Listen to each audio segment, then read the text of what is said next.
Terima kasih Anda masih bersama kami. Bagi Anda yang baru saja bergabung, kami hadirkan kembali 3 berita utama hari ini. Diduga malapraktik, seorang anak balita meninggal dunia dalam penanganan medis di sebuah rumah sakit di Goa. Rebutan lahan ternak itik, seorang pria 50 tahun berkelahi dengan 2 peternak lainnya hingga tewas.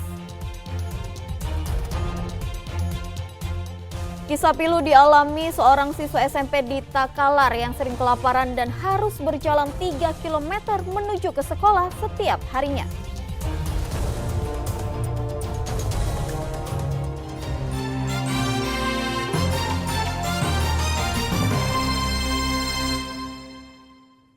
Kisah pilu dialami seorang siswa SMP di Takalar yang sering kelaparan saat akan berangkat ke sekolah.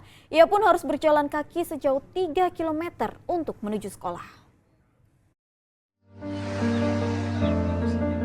Aidil, seorang siswa SMP Negeri 3 Galesong Selatan ini viral karena kisah hidupnya. Kisah remaja SMP yang mengalami kelaparan saat akan ke sekolah ini diunggah oleh salah seorang warga di media sosial. Aidil yang tinggal di Bentang, Kecamatan Galesong Selatan, Kabupaten Takalar, merupakan satu dari 3 orang bersaudara. Kehidupannya berubah drastis sejak ibunya meninggal 2 tahun silam, usai melahirkan anak terakhir.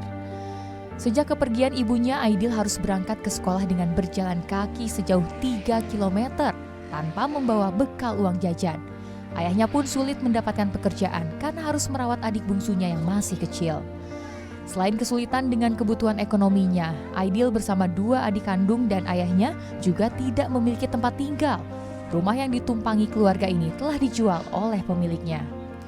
Menurut salah seorang warga, meski tak punya bekal, Aidil tetap semangat untuk berangkat ke sekolah demi menempuh pendidikan.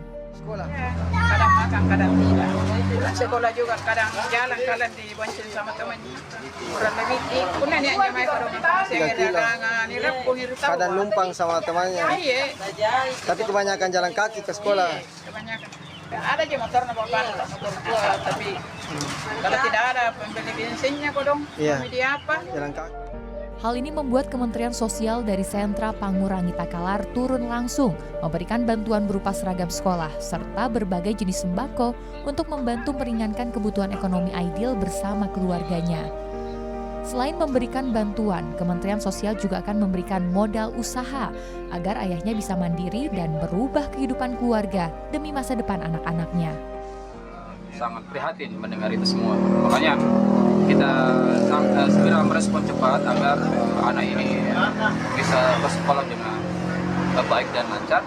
Setelah ini pun akan ada tindak lanjut selanjutnya. Jadi kita tidak hanya melihat bahwa anak ini diberikan bantuan sembako dan selesai, enggak. Tapi setelah itu mungkin ada asesmen berikutnya yang untuk apakah ayah dari anak-anak ini bisa diberikan bantuan pekerjaan. Dan kebetulan bahwa memang terdapat potensi di sini untuk berjualan dan kita akan gali apa usaha yang paling bisa menghasilkan untuk dilakukan oleh orang tuanya. Di tengah mirisnya kehidupan Aidil, remaja SMP itu berharap bisa terus melanjutkan sekolah untuk dapat menggapai cita-citanya. Raisa Habu melaporkan dari Kabupaten Takalar. Jemaah asal Pakistan yang sedang berkeliling untuk berdakwah justru disuguhkan minuman keras tradisional jenis balo atau tuak. Video yang diduga direkam 2 tahun silam itu pun mengundang perhatian masyarakat dan viral di media sosial.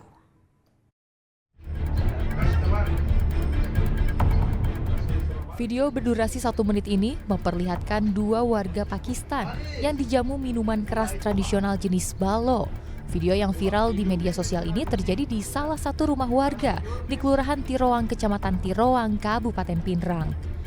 Kedua jamaah asal Pakistan itu diketahui tengah melakukan jaulah atau kegiatan berkeliling saat menyampaikan pesan dakwah kepada masyarakat.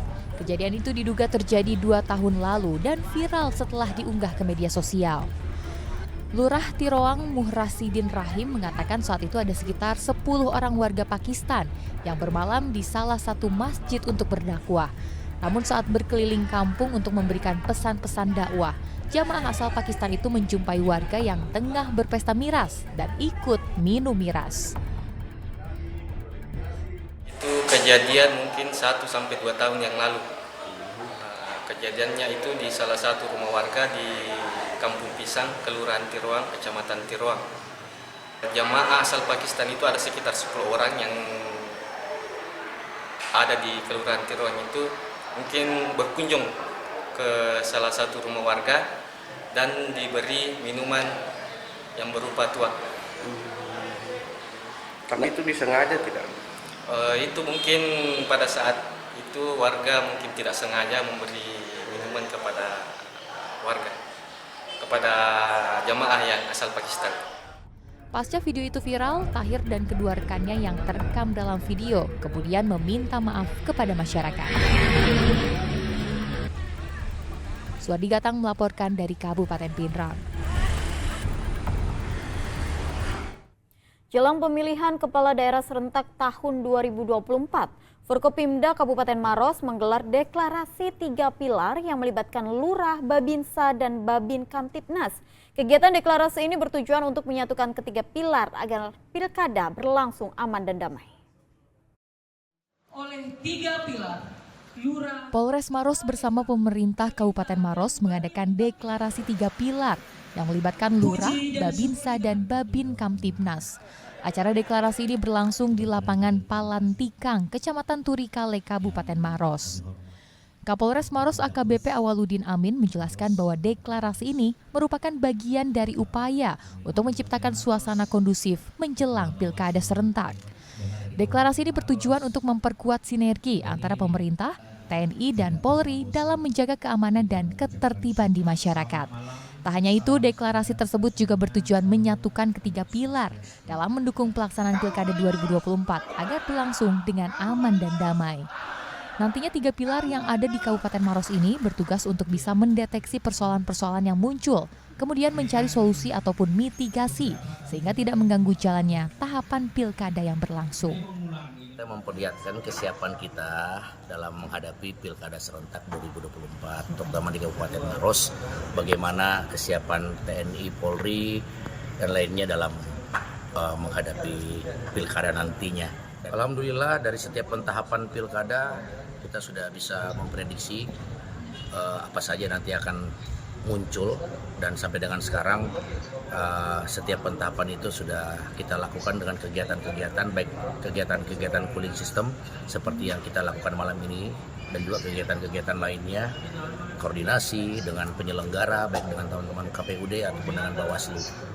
Berbagai kesiapan pun telah dilakukan oleh TNI Polri menjelang pelaksanaan Pilkada Serentak di Maros. Aparat gabungan akan terus berkoordinasi dengan penyelenggara, baik itu KPUD ataupun Bawaslu selama pelaksanaan Pilkada 2024. Raisa Habu melaporkan dari Kabupaten Maros.